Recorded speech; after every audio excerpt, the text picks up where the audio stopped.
is a nightmare. I need to recharge my batteries. Even driving isn't fun anymore. The 1992 Eldorado by Cadillac. It could change the way you think about American automobiles.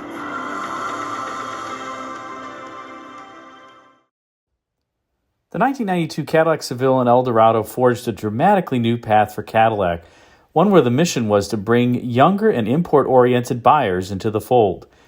After a series of fits and starts in the 1980s, including the significantly downsized 1985 Deville, 1986 Seville and Eldorado, and the 1987 Allante, Cadillac leadership wanted to push forward in an all-new direction. The result was a highly emotional process for the Cadillac design team and also one of the most researched in corporate history. The goal was simple: return Cadillac to becoming the standard of the world yet again. And the result was nothing short of dramatic, with the Seville and Eldorado debuting all new styling inside and out. In this episode, we sit down with Marvin Fisher, who was the Cadillac Interior Studio styling chief for the 1992 Seville and Eldorado. Marvin and his team significantly departed from previous Cadillac interior styling language, which was rather angular in form, to the interior that you see here, which was both handsome and organic. In this video, Marv details the philosophy behind the 1992 Seville and Eldorado's interior and how he, as well as Cadillac Exterior Studio Chief Dick Rusin, whom we will interview in a subsequent episode, brought some of their experience from other studios to the 1992 Seville and Eldorado project. Let's listen in and hear what Marv has to say. Well, welcome to Rare Classic Cars, here with another designer. And Marv, you're the first interior designer to be featured here on the program. I'm honored to do that. I'm surprised. Yeah. Well, I'm thankful to have you. For the viewer, Marv's career, really, you went to Art Center and then hired into GM Oldsmobile Interior Studio. Right. And then went to Buick Interior Studio. Right. Then Chevrolet, where you worked on a bit of the late 70s Corvette interiors. Mm-hmm. Down then on to an advanced studio to work on the Fiero. Ah. And then after that got going, then we were transferred up to the production studio with the Fiero. Got it. And then you stayed in Pontiac for some time, right? Right. I was an assistant in Chevy Interior 2, for a short period of time, and then worked on the Fiero, and then went back up into the Pontiac studio as an assistant.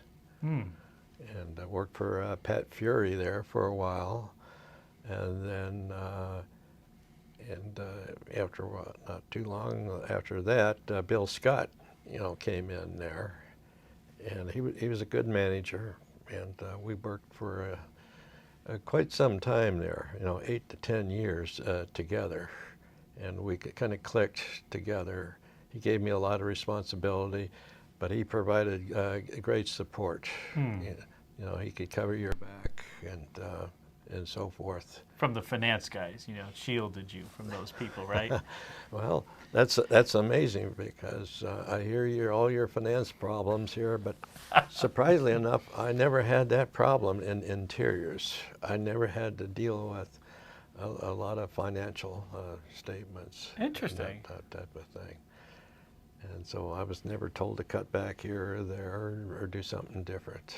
Wow. And maybe it was because of Bill Scott was, taking care of that on the side. Wow. On there. But we had a good team in there, a good engineer, and some good clay modelers, and some terrific support from the shops.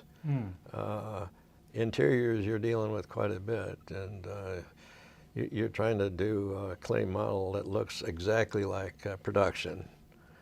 So you do the clay, and you'd get the graphics department charged up, doing your gauges and your radios and heaters and that type of thing, and then you'd go down to the paint shop, And these guys are so good that they could even just paint on wood grain down there. Wow. And we'll be discussing the wood grain on the Cadillac here as a Zerado. That's right. And it's amazing what they did there. And then the interiors are so diverse too, because you got nice sculptured shapes. You've got graphics and hardware, and then you get to go into trim. You get to do some seats and trim seats, and it's all great. And there's a lot of important stuff. You got to be able to see your gauges, so your dynamics, your seating position, your line of sight, and what you're seeing there is critical. And so you get support there, so that you're dealing with the right thing. The blend of aesthetics and also the function, then you got to get right. Right. So I found the interiors to be quite interesting. And you had a great run at Pontiac too, to your point, with the Fiero, the Firebirds, Bonnevilles, and then you moved from there after Pontiac into Cadillac, then, correct? Yeah, which was just one generation, and a little bit shorter, but it was a good blend. But I think really a trend-setting vehicle. So 1992 Cadillac Seville Eldorado. We have the picture up here where your award that you got in recognition for your work on the interior of those cars, and really just a trend-setting Cadillac, and so different from where the brand had been, interior, exterior. What was the thought process when you entered that studio? What was some of the thoughts? Well, you could tell that the management were looking for a change, a little bit more youthful, and away from the very formal and somewhat boxy, interiors. Kind of like this. That is correct. And then another big thing, they were tired of velour seats at that point. So I struggled to come up with a fabric there, and I didn't quite get there, but somebody finally came along and said, they're all going to be leather. And I said, thank you. So you came, that's great. So they wanted no velour anymore. That was out. That was out. But so they, exterior-wise, they did send in a newer guy too, and we were both from the Pontiac type of studios there. So naturally there is a little bit of carryover from the development in Pontiac studios that then did influence the Cadillacs, that type of thing. But hopefully there were another generation in front of all those other products. Wow. So you come into Cadillac, there was the 85 Seville, which had this, like you said, kind of a very boxy, formal interior. Then the 86 to 91, which kind of repeats something similar. And then your goal was really to, let's say, make it more youthful and befitting the exterior. Right. And as you can see on this photo here, it was a first for an airbag steering wheel.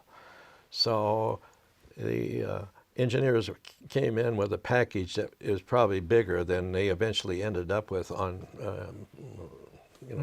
extra. So it was an interesting process there to make this steering wheel function. And I hear that they actually changed it in the next 2 years and gradually got something that they wanted and was structurally sound. I notice on these early seating bucks here, there's the steering wheel controls and the radio that didn't quite make it. And was that kind of a Pontiac theme that you tried to bring to Cadillac, the steering wheel controls? I think I was the first one in GM Interiors to be successfully put controls on the steering wheel, and I think that was in Pontiac, at the time. But the engineers are really struggling with technology in order to make that work. They were dealing with slip rings and that type of thing, which is previous to all this high-tech way of doing it. And once they solve that, of course, nowadays they can provide more content and better transition there. So that was an interesting couple of things. You know, the controls on the wheels, to me, represented a more futuristic design. So I was always trying to bring controls from the instrument panel closer to your reach and so forth. I didn't want a tunnel console with controls going all the way down to the floor, and you have to take your eyes off of that, you know, to see what was happening there. I wanted to get them up and close as possible. So that was influencing all my advanced type of proposals. Hence the Fiero with those controls that were really close to the steering wheel too. Right, Even. and you'll see that on some, even on the show car, on that. The transport concept. Yeah, the transport concept, and definitely that didn't go to production, but at least it showed, the process of going forward. Interesting. Of what to do. So you kind of brought and wanted to get the steering wheel controls here, and then I noticed it's a digital dash, and you've got the HVAC controls that are up there on the IP. How did that come about? What was the thoughts there? Well, I think the Cadillac people or somebody said, oh, the digital thing was such a Cadillac thing that they wanted to change it. They wanted to see something sportier, so they asked for analog displays. So we came back in and provided the analog displays. Still was able to save the heater control that came up into that cluster instead of being on the tunnel console. Now, there's probably better ways of doing that in the future, and since that time. Interesting. And then we were dealing with corporate parts. Mm-hmm. You know, you get a radio or a heater that would be like a corporate item. And here you are in Cadillac trying to set the standard there. But if you didn't think about that or plan about that far enough into the future, then it would be too late on that particular model. But at least it was a chance to give the corporation a heads up. We're starting to see our competition out there already with this type of advanced radios and stuff. And of course today, we just wrote in your car, which has a GPS system in it as well. You don't have to go out and buy one and hang it up yourself. It's integrated. So it was a transition there towards the high tech. Got it. Of the. It's a transition towards the high tech, and I noticed this radio. You have kind of your own unique radio in these seating bucks that didn't quite make it through to production, but you were trying to push the envelope, I'm guessing here. And yeah, right. Trying to give it some character, some Cadillac feel to it, and I think they're on this particular car. They were looking for a sportier car, so the car is sportier. Now, how did that translate into like the IP theme? That really nice organic form, was that inspired by the '87 Bonneville and that IP, or? Yeah, here again, I think that is a transition type of item, and I'm influenced by my own personality, and then I have my vision for what's going down the road. But here, it took some of the Pontiac stuff and took it to another evolution. And so it actually was flowing better and nicer on the Cadillac. And of course that's what the exterior guys are trying to do as well. I noticed these early seating bucks, there's no console at all. It's just open, and right. But later on it got the tunnel, a bit of a tunnel console, and you lost your radio, unfortunately, here to the corporate part, it looks like. But it stayed up high within reach, and vision is all there. But I think they wanted the console to give it that sport theme, and I had no problem with that. That was fine with me. Got it. And of course, as you dealt with seats, the seating and that type of thing, you had some nice leather seats, and you have lateral support and the right, lumbar support in there. and to really give you a feel that you have control of your car and your position. You raise a great point, because when you think about this Seville compared to the previous generation, there was no lumbar support or variable lumbar support or lateral support, but that was something that you were passionate about for this particular vehicle. It definitely is something that we did in Pontiac interiors in the sportier cars, and so that was a natural for us to take that and put it into this sportier car. Got it. It needed that element. Even the seating theme, it's funny, some of these early seating bucks, the seat stitch pattern and the overall form of the seat is kind of a throwback.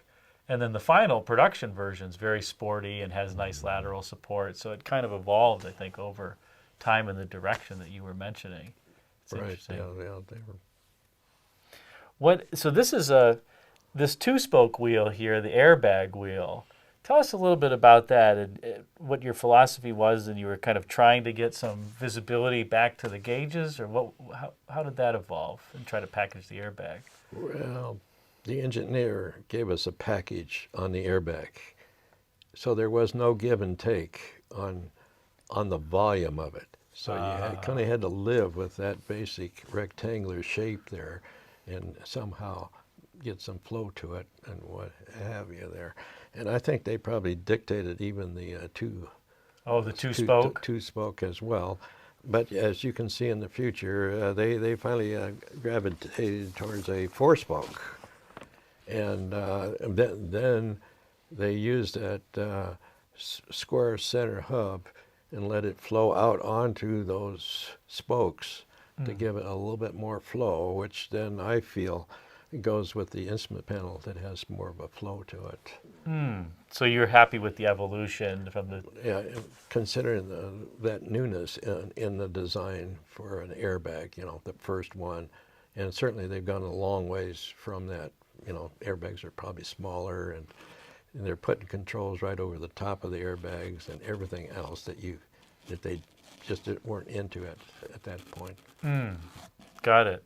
I think this is an interesting one where it's the base model and there's no wood trim on the console here, but that was probably not your decision. No, it wasn't. I'm surprised to even see that. I'm so used to seeing the nice wood grain flow through there, and provide some storage down in that area. And so this car, as you mentioned before, has this beautiful Zebrano wood grain, and I noticed some of the early seating bucks have like a burl tone, and it evolved into this. Well, I'm surprised you're such an expert on wood grains that you would actually know that was Zebrano. I'm a finance guy, Marv. I would know. Yes. Well, you're doing quite well. Did the team just like kind of that linear theme, to it? Or? I did. You did?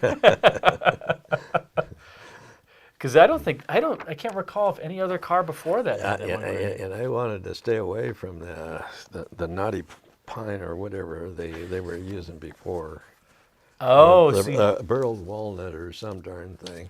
Yeah, because you thought it was just kind of old school. Yeah, that's old school. So that Zebrano really set a new tone there. I see. On there, so it's just amazing how so many details kind of influence the design and the flow of the design, the character of the design, and it's just something you think about day and night. I can imagine that type of thing. And then on to that point, it's funny to see some of the other changes that you made over time. One was the wood grain to the Zebrano, and then I thought it was funny. The production car has the script Cadillac logo over here on the passenger side, but some of the seating bucks have a Cadillac cloisonné emblem too. So it evolves a bit over time as you go.